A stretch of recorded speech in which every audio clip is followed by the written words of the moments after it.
السلام عليكم اخواتي. اليوم جبت لكم وصفه جديده وهي اللي طلبتوها بزاف مني، هي الخوخ الملبس. كيف تشكلوه؟ هنا نروحوا على بركه الله نكتشفوا الوصفه. انا هنايا وجدت عجينه اللوز، يعني عندي في القناه تكون خلي لكم الرابط تاعها. هنايا درتها لانه لازم على الاقل تقعد ليله كامله ولا ديريها 3 سوايع ولا 4 باش تشد روحها هكا، بتجيني سهله باش نشكل بها.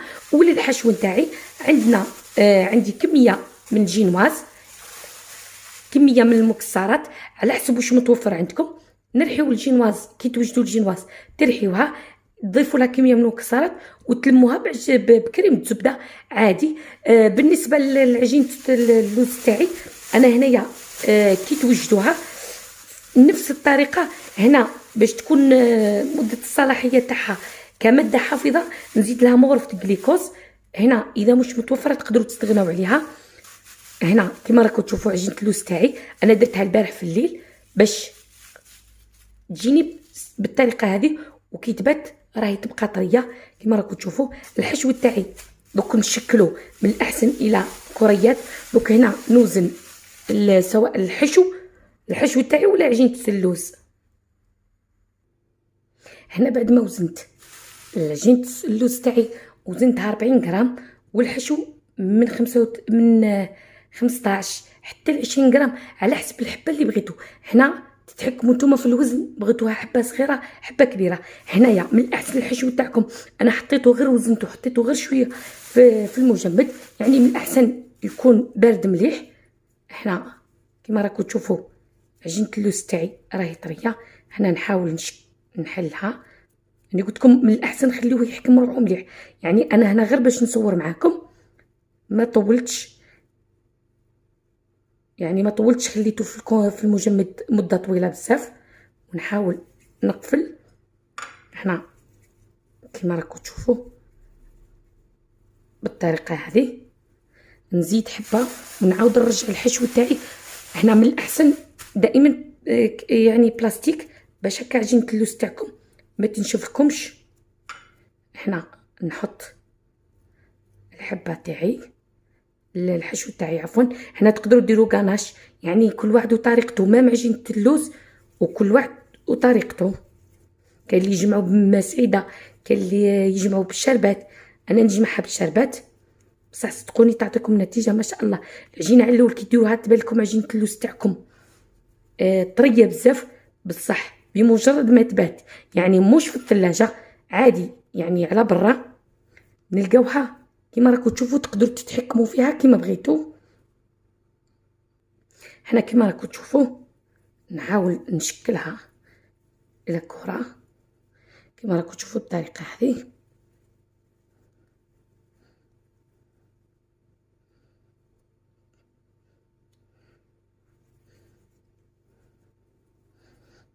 هنا وهنا يعني نستعملوا صرفيطه تكون نظيفه، خليوها يعني خاصه للحلوه كما راكم تشوفوا. هنا قلت لكم الحبه راني دارتها يعني تكون شويه مقدره. حنستعملوا هذه الاداه راكم تشوفوا فيها، يعني نحط الصرفيطه فوق الحبه تاعي وندير في النص يعني ونضغط كما راكم تشوفوا.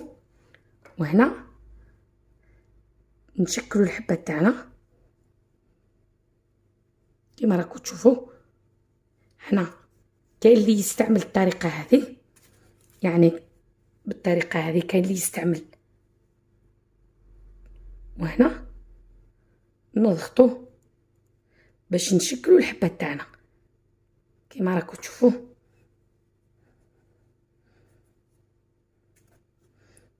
يعني اللي تساعدكم ديروها هكا باش نشكل، ونحاولوا ان نعدلوا الحبه تاعنا.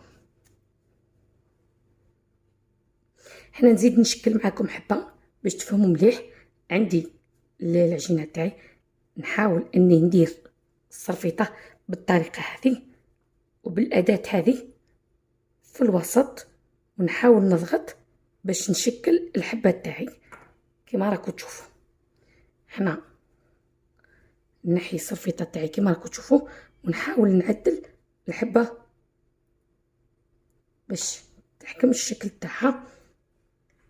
هنا كما راكم تشوفوا الحبيبات تاوعي. هنايا عندي الملون كما راكم تشوفوا درتو في يعني ملون عادي، ذوبوه في الماء، ولا اللي عندها الاداه هذه تقدر تستعملها. دائما هذو ما يكونوش متوفرين يعني في كل منزل، يعني بهذه يعني نقدروا نخدموا. احنا نبداو نرشو، يعني هي ماشي عمليه كما راكم تشوفوا. الملون يطلع لها الفوق ويعاود يقفلها لكم، يعني تعاودوا حلوها غير بشويه باش تخدم معكم. انا خلطت الملون بالطريقه هذه ونحاول نرش كما راكم تشوفوا، لانه هي ترش بقوه كما راكم تشوفوا. غطيو الحبه تاعكم يعني مليح كامل.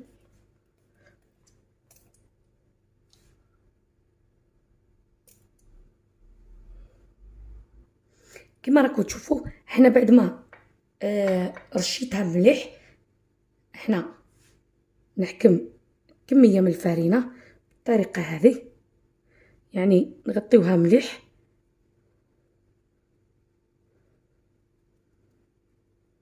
كما راكم تشوفوا، ومن بعد ننزعوا الزايد، يعني ما نخليوهاش مش حتقعد هكا. وهنايا بطبيعه الحال يكون عندكم بانسو، وبالطريقه هذه نحيو الزائد دائما.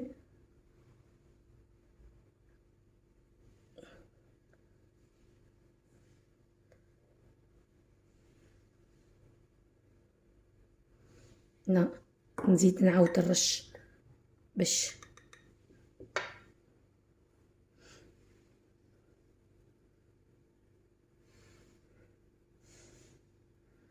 كما راكم تشوفوا، يعني ماهيش صعيبه بزاف.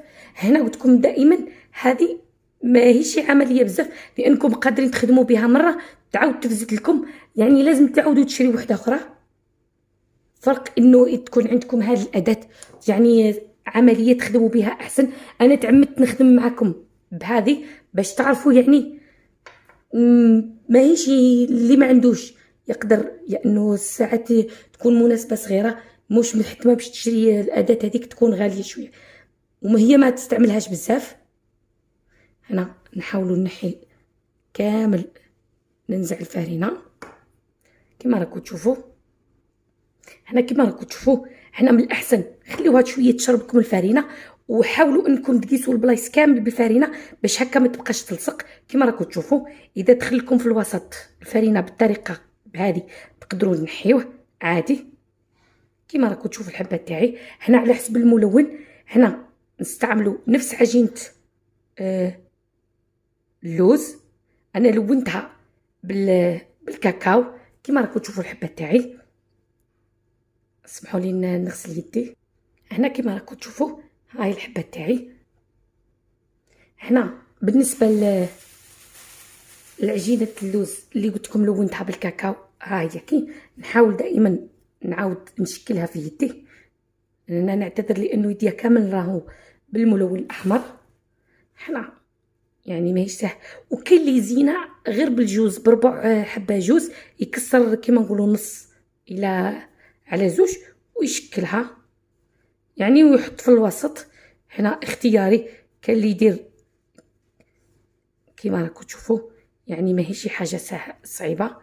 بالطريقه هذه مباشره كي نوجدوا الحبات تاعنا. حنا بطبيعه الحال على حسب الكبر تاع الحبه، يعني اذا حبت كبيره ديروها كبيره، اذا صغيره صغروها ونحطوها في الوسط كي توجد الحبه تاعي.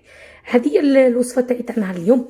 نتمنى ان شاء الله اني يكون فدتكم ولو كان بحاجه قليله، يعني مديتكم نصائح على البخاخ هذا تاع يعني البخاخ هذا يعني يعطيكم، على قلت لكم رشوها مليح بالفرينه لانه تكون شويه مفتوحه ترش بكميه كبيره. هنا ملون انا استعملت هذا الملون خلطته مع الماء عادي، ولا تشريو يعني الواجد مخلط سائل وتستعملوه. انا نكمل الحبات تاعي ونشوفوا واجدين. هذا هو الخوخ تاعي بعد ما وجدته. راني عطيتكم كل النصائح دائما نحتفظوا به، باش ما ينشف لكمش في علبه تاع البلاستيك. يعني قلت لكم هنا ها حبات درتهم بربع تاع الحبه تاع الجوز. يعني اللي بغات دير يعني تسهل على روحها دير غير بربع تاع حبه جوز. حنا نقسم لكم باش تشوفوا كما راكم تشوفوا. هذا هو الحشو تاعي والذوق تاعو يجي ما شاء الله. هذه هي الوصفه تاعي تاع نهار اليوم. نتمنى ان شاء الله انكم تجربوها، نقول لكم تاكلوها بالصحه والهنا، وانتظروني ان شاء الله في وصفات اخرى.